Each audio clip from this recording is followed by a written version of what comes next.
means that the number one pick in the 2021 NBA draft goes to the Detroit Pistons. Who's got the number one pick in this year's draft? Who's got the number one pick in this year's draft? Basketball! Select Isaiah Stewart. The Detroit Pistons select Killian Hayes. Sadiq, that was absolutely sensational. I don't know what went into that process. I met the criteria to be selected, but I wasn't. From long range. Oh! Yes! Detroit Basketball! Pistons fans, welcome back to another edition of Palace of Pistons Podcast, part of the Believe Podcast Network. I'm your host, Mike Anguilano, and joining me for the first time in a long time are both of my actual co-hosts, Aaron Johnson and Jasper Apollonia. Fellas, how are we doing on schedule release Wednesdays? For some reason, this has turned into a holiday. That's just maybe the bone dry nature of the NBA right now. I'm thrilled, Mike, because this means that we can put our blood feud behind us. We can move on from the ugly strife that has ripped this podcast apart over the last couple months, because we finally have something to talk about other than made-up drama. We actually have the NBA schedule released. Hooray! And yeah, you're right. It is a little bit of a holiday at this point. I don't really know why, because we're still months away from the games actually being played. And especially this year where there still might be some moves to be made before this offseason is fully finished. But yes, it's great to have all three of us on the podcast, and it's great to have a little something to talk about with this NBA schedule release. Stoked. I'm stoked to be here, ready to talk about the schedule. I think it's going to be a fun conversation. It is a holiday for maniacs like ourselves. At least it is to me. It's been all I can think about since it came out at 3:00. I'm so ready for NBA basketball to be back. So excited. I'm ready for football. I'm ready for the NFL. I'm ready for college football. But there's something about the NBA, even though it feels like it just ended, there's something about it almost being back to where I'm very excited. I mean, the first preseason game, beginning of October. So we're a month and a couple weeks out from preseason, or a month out from training camp and media day. So I am so ready, and I'm excited to talk about the schedule for the Detroit Pistons and everything that lies within it. Yeah, I said, I don't know why it's a holiday so derisively, but here I am sitting with 2 pages of notes on my computer. So I guess I'm in no position to talk, huh? You're a dedicated craftsman. We'll put it at that, because everybody has been so excited for the schedule to be released. And I don't necessarily get it, why everyone's so excited. Like Shams and Mark Stein just slowly dripping out the MLK Day game, or 2 out of the 5 or 6 NBA Christmas Day matchups. It's like, are we this starved for content? Yes, absolutely. Give us some slop. We need the slop. Baseball season is fun. I know. I am a big fan of the slop. So, Mike, you love the slop more than anyone else. I'm shocked to hear you say this. Mike has been in the Palace Pistons group chat for months now, just begging for some trade slop, for some Woj slop, for some Shams slop to hit the Twitter sphere. So now that you finally have a little slop in your trough, Mike, you're turning up your nose at it. I'm kind of shocked, I have to say. There's varying degrees of slop. Well, I think we've said the word slop more than any podcast has ever said it, other than maybe some very pig-centric ones. Charlotte's Web podcast. Very much so. But guys, I mean, yeah, this schedule, the Pistons, let's get into it. The Pistons start with 4 winnable games in their first 10. They play the Magic, the Knicks, the Pacers, and the Wizards in their first 4, but then they go in their next 6 games against the Hawks twice, the Warriors, the Bucks twice, and the Cavaliers. So let's just start off with that. In that first 10 games, and don't forget, they have a couple of back-to-backs in that stretch as well. Actually, not a couple. They have 3 back-to-backs coming in their first 10 games. Looking at that, how are you guys thinking about this opening stretch to the season for Detroit? Jasper, you still have hosting duties on the brain, driving this conversation. Well, I remember us talking about the Pistons' schedule last year at around the same time and thinking, how the hell did they end up with such a difficult schedule? So to see it kind of be similar and end a little bit softer is nice. I honestly don't have too much analysis because, like you said, there are still moves that are going to be made around the league, including one giant one that we're all waiting to have happen. So I guess, Aaron, do you have any thoughts on the beginning of the season schedule? I think, for Detroit to come out with 4 games that are, to be quite honest, very winnable to start the year, starting with the Orlando Magic on October 19th. It's good for them because this is a team that's probably going to have some growing pains out of the gate, just like they did last year. And there's going to be an adjustment period of there no longer being Jeremy Grant. You're integrating a new guard in Jaden Ivey. You have, more than likely another new starter, whether it's Isaiah Livers, Kelly Olynyk, Jalen Duren, Nerlens Noel. Like, you're going to have 2 new starters to go along with Cade, Sadiq Bey, and Isaiah Stewart. There's going to be some growing pains. It's going to take some time to figure out who gels best together. So to get those 4 games out of the gate, you start with the Magic, which I think is a great first game, by the way. I think them having the last 2 number 1 picks face off is a really nice touch to start the year. And then New York, who may or may not have Donovan Mitchell by that point in time. And then Indiana and Washington. Those are games that Detroit can compete in, can win. So I like that. It gets a lot tougher for them right after that because they play Atlanta a pair of times. They got Golden State, Milwaukee for a pair of games, and then Cleveland. So the first 4, good. The next 6, tough. It's going to be that way throughout the year for them, though. I just think, with the NBA really becoming where there's not really a night off, there's no team that you can just chalk up as a win. It's gotten a lot more competitive. The play-in element has added a little bit more competitiveness to the schedule in that regard. It's going to be tough for Detroit, but getting those first 4 games where the competition isn't as tough as it's going to be the next 6, that is good for Detroit. It'll be good for them as well to go from a little bit of a grace period to start the year into a tough schedule, into some tough matchups right away, so they can feel what it's like to get knocked in the jaw, knocked on the ground a little bit, and have to find a way to get back up, or they're going to find themselves at 2-8, 2-10, 3-10. They're going to look something like that, and it's going to be like, okay, it's going to be another one of those seasons. So I think the schedule for Detroit is how you'd probably want it to be. You get that early first couple of games where you should be able to have a little bit more room for error, make a few more mistakes, and still be in those games against lower level teams. But then you're going to have to turn it up a little bit. You're going to have to figure out how to gel at a little bit of a higher level because you're not going to have a ton of time before you start seeing those contender level teams like Golden State, like Milwaukee, and those other playoff teams like Atlanta and Cleveland. So I do like the start of the season for Detroit. I think it also helps that they're going to get that home game off the bat right away at home against Orlando. It should be a fun matchup. I think there's going to be some intrigue in Paolo versus Cade. Obviously, getting to see Jaden Ivey for the first time is going to be exciting for the city of Detroit.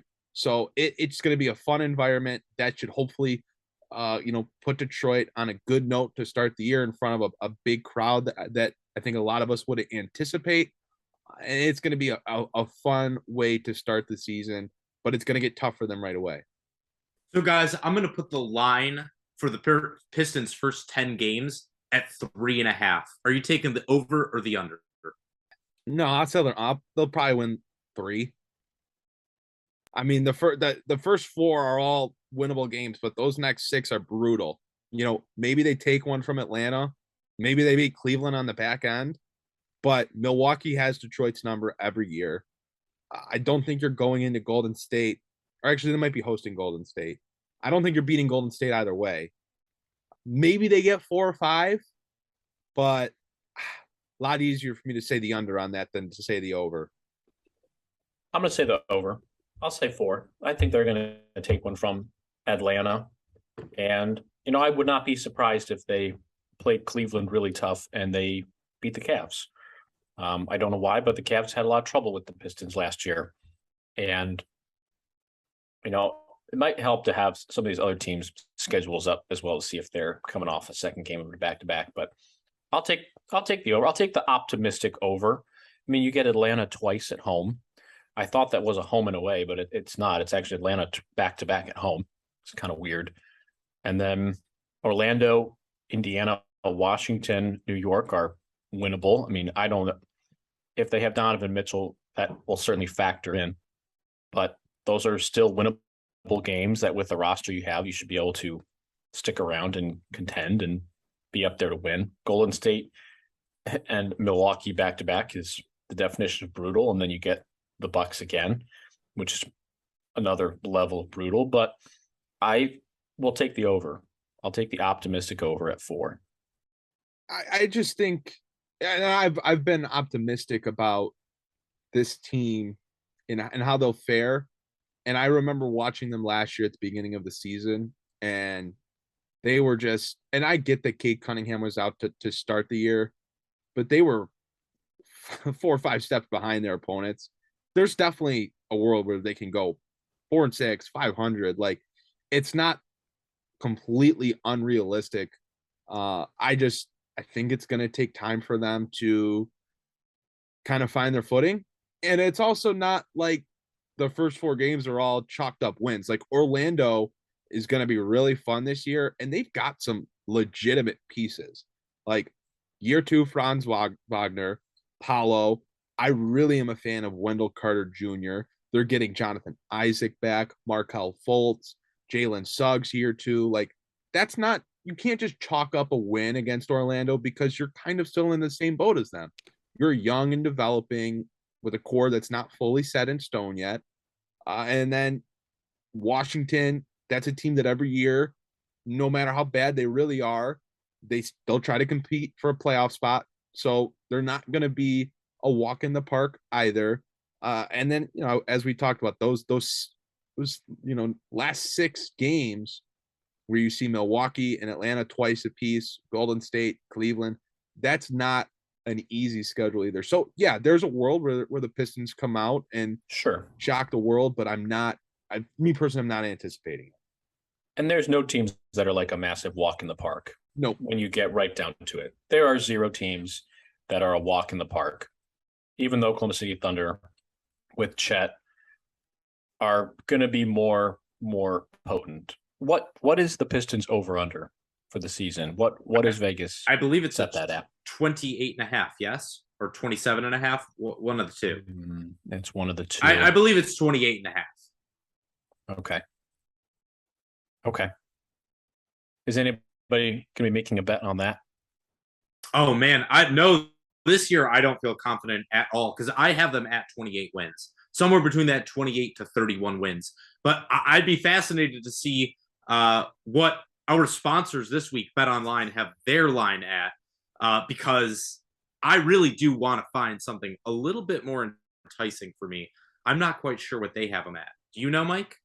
There's no need to feud when you're lobbing dimes to me like that. Well, I was trying with the over-under on the first 10 games thing, but I felt like I was just throwing, tomatoes into a brick wall with that one. That did not go as planned. Oh, that's a little more behind the scenes for any of our listeners. Yeah. Me trying to throw Mike just lobs and him just throwing them, flubbing them into the third row, like a trampoline jumper.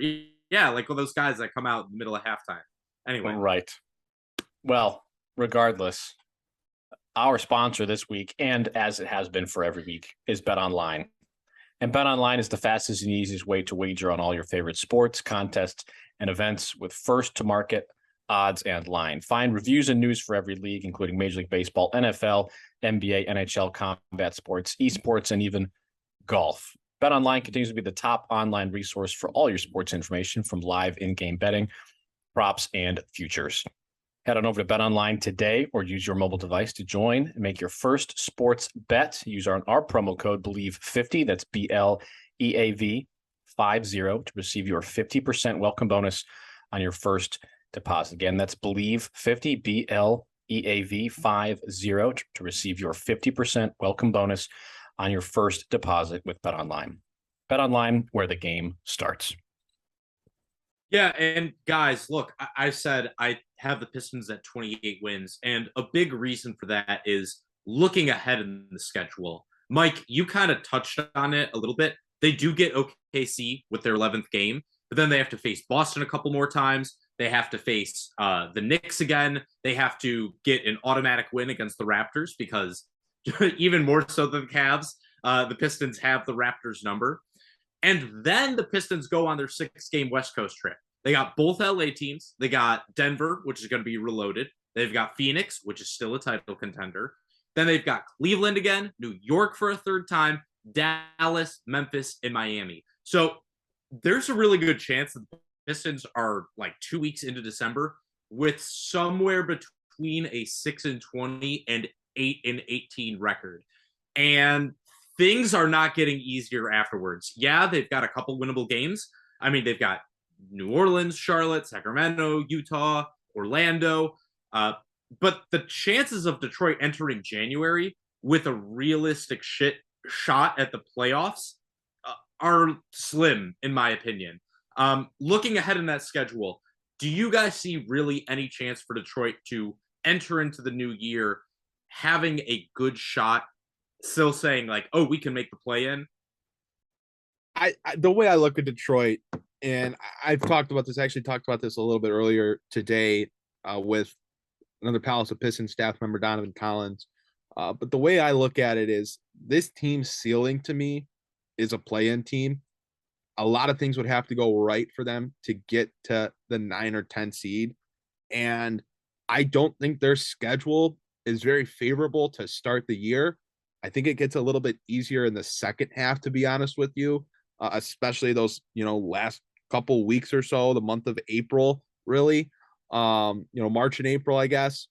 So I don't think this is a team that's going to be necessarily super close to 500 going into 2023, but obviously so much can happen still. Rosters can change, injuries can occur, but if everything kind of stays the way it is and everyone's healthy, I just think it's gonna be tough for Detroit. Look, I think the East is pretty freaking good this year. I think there's at least nine or 10 teams that you can for sure say are going to be better than Detroit, unless they just completely lay an egg.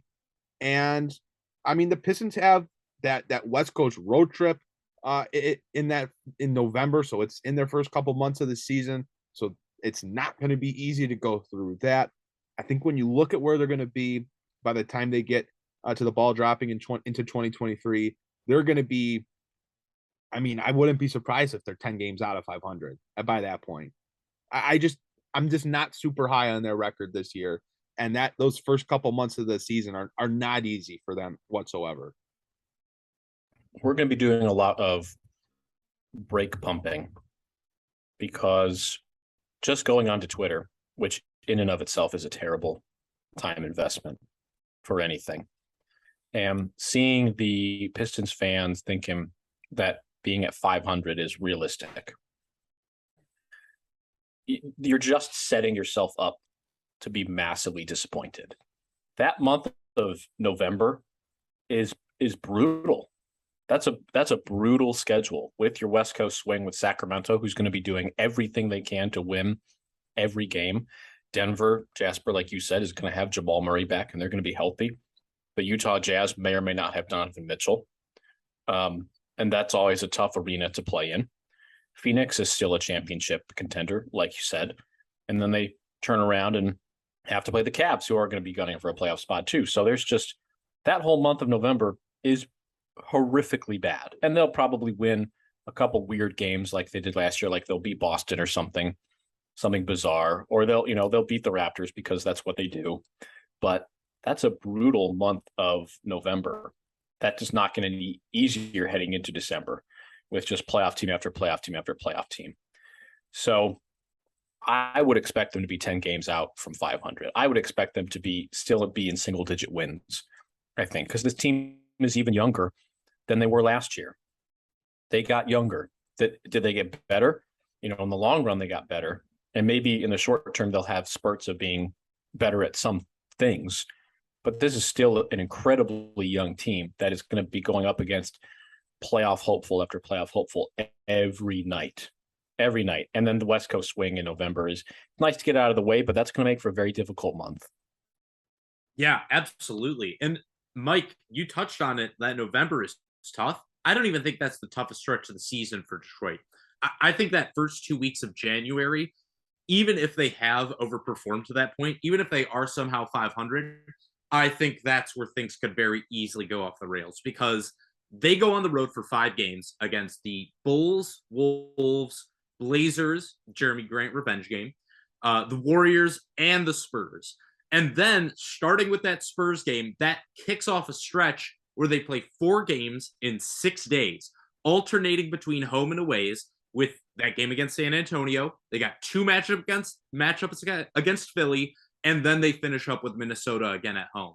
So if they can even get 3 wins out of those 8 games, I would be genuinely impressed.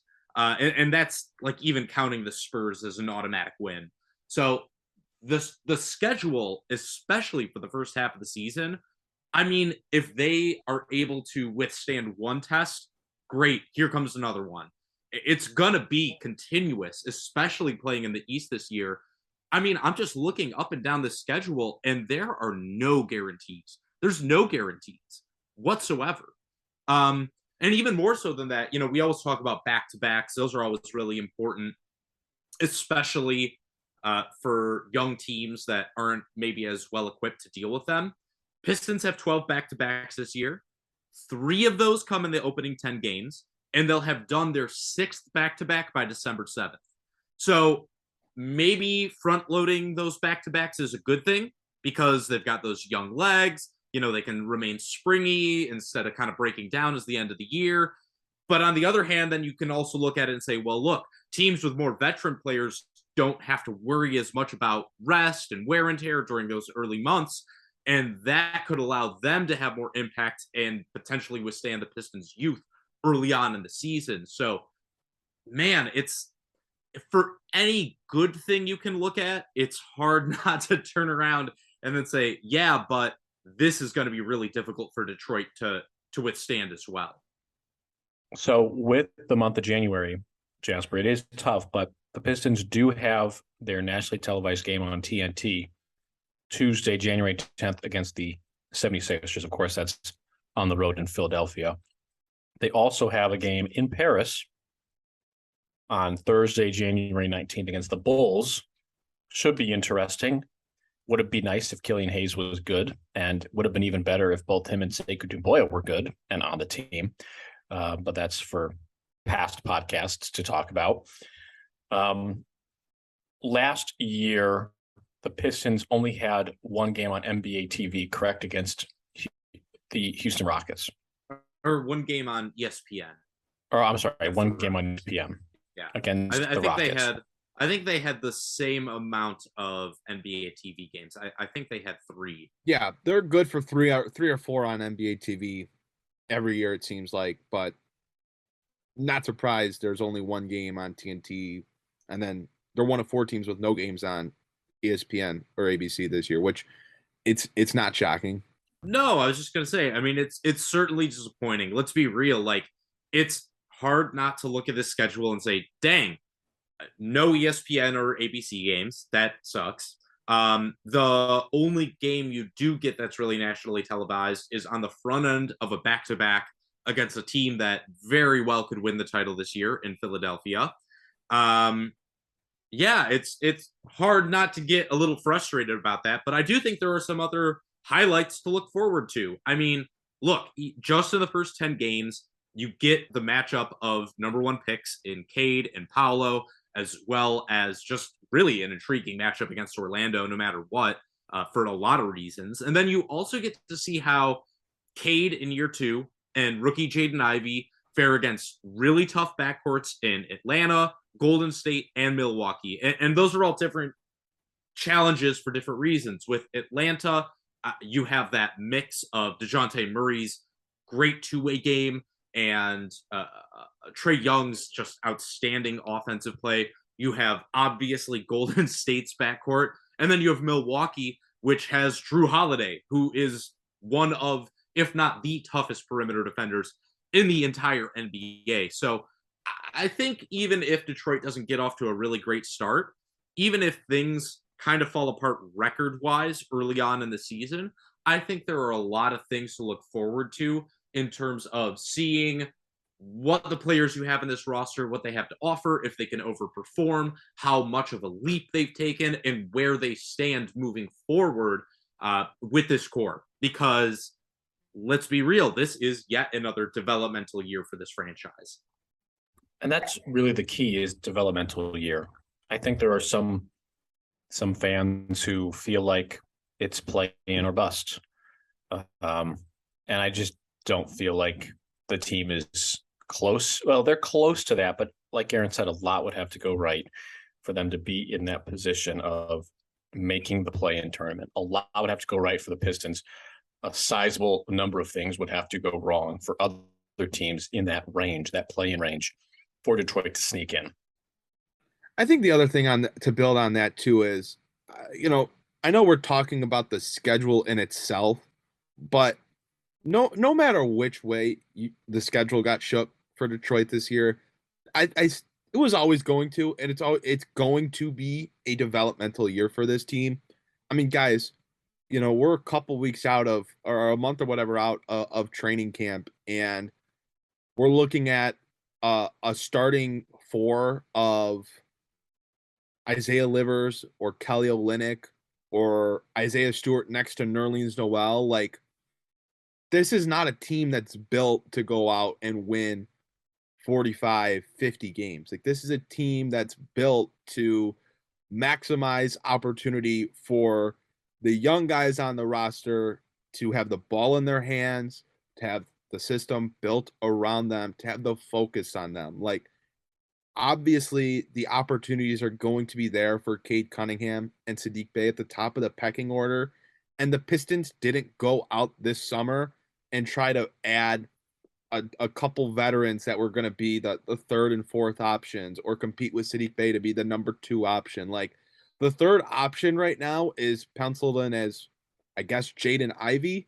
And then your fourth option is Isaiah Stewart. Like, this is not a team that is built to go out and win 50 games. Now, if they go out and Cade Cunningham takes a tremendous leap and other teams are dealing with injuries, they just aren't, they aren't playing at a great level like they're anticipated to, maybe some things swing Detroit's way and they're more competitive. But Detroit is not going into this season. They didn't go into it building a team that's expected to make the playoffs, that's expected to even be 500.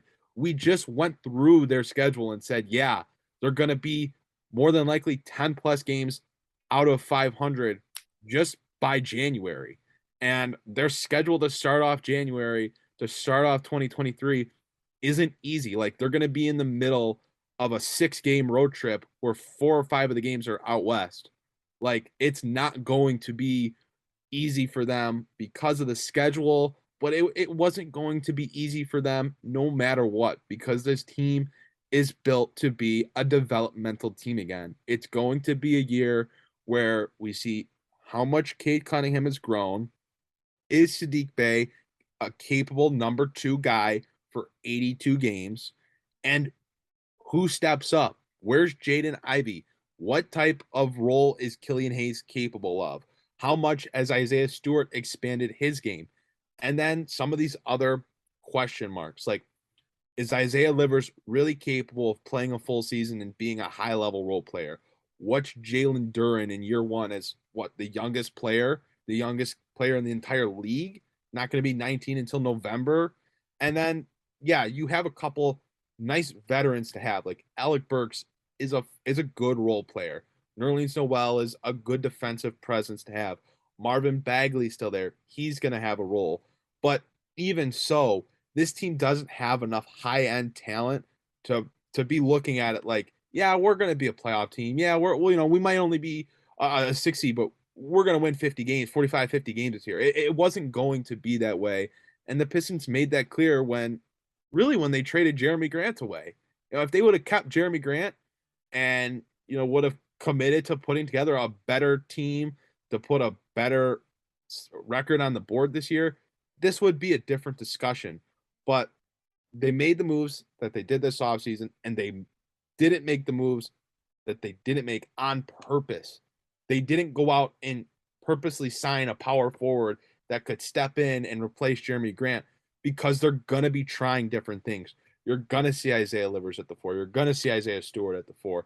You're going to see Stewart and Noel, Stewart and Bagley, Olynyk and Noel. Like, you're going to see these different combinations that it's not going to be pretty right away. It might not work at all. It might end up becoming something by the end of the season.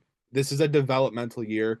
No matter how you slice up the schedule, no matter how many games we talk about or stretches we talk about that are perhaps favorable, unfavorable, it doesn't matter. Like, we could talk about the schedule for an hour and a half, and no matter how we talk about it, I think we're all going to be saying this team's probably topping out at 32 to 35 wins if a lot went right for them.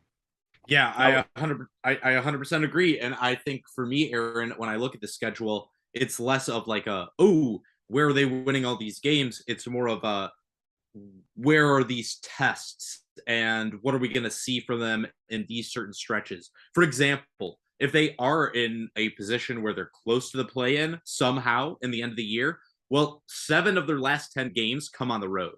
So whether they're in a position to make a play-in or they're out of it altogether, that's an interesting stretch to finish your season with, being on the road for as much as they are. These are just going to be a lot of different tests, and seeing how the team responds, especially the young players that are making up the core of this team moving forward, I think that's really what you have to take away from looking at the schedule right now. Right. I mean, we were just saying that if, their over-under is 28.5 and Jasper wouldn't go over that. If they win 30 games this year, this is a successful season. No, I'm seeing people saying that they're going to win 50.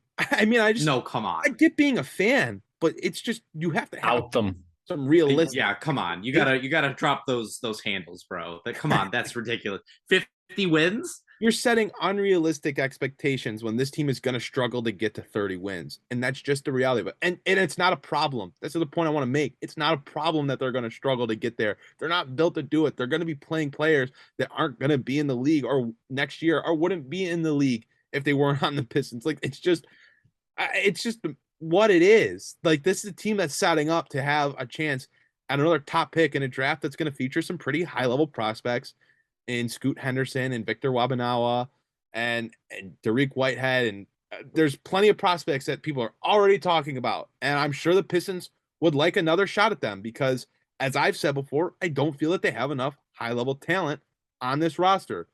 Another top 5 pick gives them another potential guy. So it's okay that they're not built to win. And you know what? At the end of the day, a 10 seed and a couple games in the play-in tournament that you lose isn't really going to matter in the grand scheme of things. It probably would be better for them to just lose and get a legitimate piece to add to your core moving into next year. Now, it gets repetitive and it gets annoying. And at some point, there has to be that growth. But as I've stated before, I think that that's not for the 2022-23 season. I think that time where you're actually looking for Detroit to potentially be a play-in, a playoff team is 23-24, when you have Cade Cunningham going into year 2, Sadiq Bey, Isaiah Stewart, potentially into their second contracts, Jaden Ivey into year 2, and another offseason where the Pistons are going to have a ton of cap space to work with. So that's where I'm at on the entirety of it.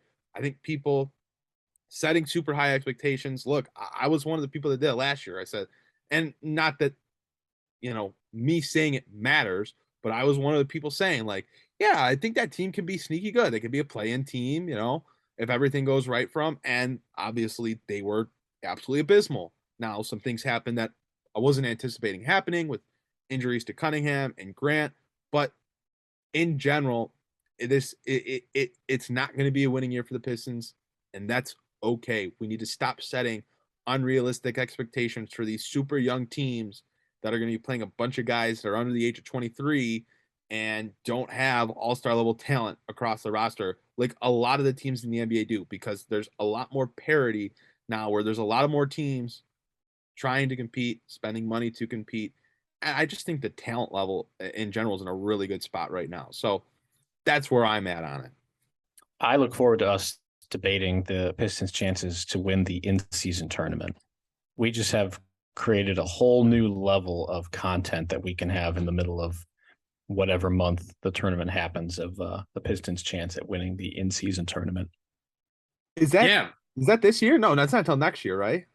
No. Yeah, it would be next year, yeah.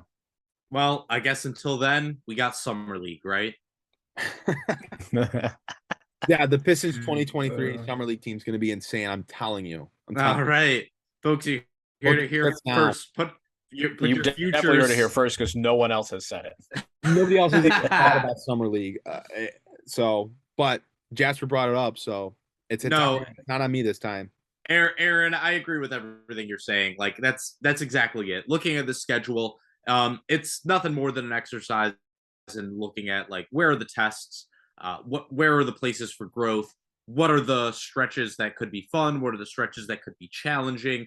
But if you start looking at it and saying, oh, here's how we can get to 40 wins, I'm afraid you're doing this all wrong, because the path to that is just, it's not realistic at this point in time. Just isn't. So if you are somebody that's looking at the schedule or listening to us and saying, oh, all this negativity, all this doom and gloom, that's not it at all. I think we're actually all very excited. And I laid out a lot, I think, of good reasons, even though those first 10 games, to be interested in what the Pistons are doing, even if they're not starting off strong. So, yeah, I mean, that's really all I have on the schedule for this week. I don't know about you guys, if there's anything else that you noticed looking through these games, any stretches, any matchups that particularly interest you, but that's it kind of for me. Yeah, I'm not trying to talk for an hour and a half about a schedule where, like I just said, no matter how you shake it, 30 or so wins if things go right for Detroit. And 30 wins would be a success. Yeah. And like last year, it's going to be the watching of the on-court product. Will the on-court product win a lot of games? Probably not, but will it be fun? Yes, watching Cade Cunningham develop will be fun. Watching him play alongside Jaden Ivey will be fun. And, seeing Isaiah Stewart and Sadiq Bey, who will be, working to secure bigger dollars on their next contract, watch them play a lot harder or differently or whatnot to secure that bag is going to matter too. So the on-court product will be something to watch. Mike, maybe. Sorry, I'll just say this. I think even when you say like 30 wins will be a success, I don't even look at wins and losses as like a success when it comes to this season. I look at growth of individual players. Like Aaron was saying, that's like, right. What is Isaiah Livers? What is Marvin Bagley? Where is Cade Cunningham going to in terms of his ceiling? What is Jaden Ivey going to be? I think that's really more like the success. Is Killian Hayes, that bench guard for the future? That's really, to me, what a successful season will look like. Does he make it to the game in Paris? Yes, of course. Okay. I mean, on the plane, yeah. Yeah. Okay. As long as he doesn't develop like blood clots in the first couple of months of the season. But with Killian Hayes, who knows? So I don't think so. I don't think so by that Paris game. No. Okay. Guys, any other thoughts on the Christmas slate, on the Pistons slate? I'm good. Is anybody else annoyed that we get Lakers Warriors opening night? I think I saw 42 games for Golden State are nationally broadcasted. That's fine. Season. That's fine. At least they're fun to watch. So I can't fault them for that. Better than the Knicks. Better than the Knicks. That's all I have to say. Yeah. So, yep. Okay. Fellas, it's been a joy to have everybody back here and talking about actual basketball things and not Aaron and I trying desperately to wedge Mitch McGarry and Steve Blake into the conversation. We actually have had stuff to talk about. It's pretty shocking that training camp is only about a month away, but we hope that you'll all stick with us for another exciting season of Detroit basketball. So for my co-hosts, Aaron Johnson and Jasper Apollonia, I am Mike Anguilano. Thank you so much for joining us on this edition of the Palace of Pistons podcast, part of the Believe Network. We'll see you all next time.